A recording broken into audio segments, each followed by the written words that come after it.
No niin. Moro vaan kaikille.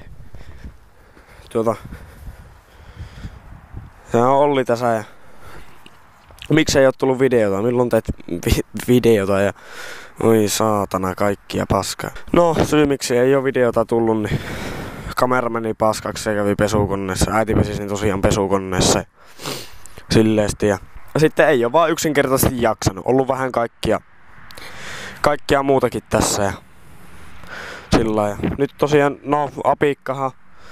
Mulla oli se SR, niin se tossa kesäloman lopussa paskotti. Joku oli käynyt sen potkin paskaksi ja siitä meni sitten ekut ja ruiskut ja kaikki ihan paskaksi. Niin olin tossa jonkun aikaa ilman moppo. No sitten ostin tämmösen tämmönen Kiivi Focus vuosimallia 06 ja se oli ihan vakio kun mä tää ostin ja mä oon vähän laittanut tätä omaa silmää sopivammaksi. Löytyy hebon putkia ja lumilapiot on revitty helvettiin ja sitten rossitanko on laitettu. Sitten siellä on variaattorissa niin on Motoforcen multivaria Sake 6 Torque Control MK20 4.3 rullat, koropala on pistetty ja ihan hyvin tää kulkee.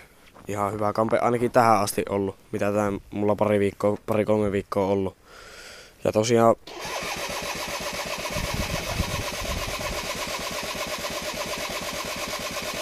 joo, just kun pääsin sanomaan, että hyvää kampe.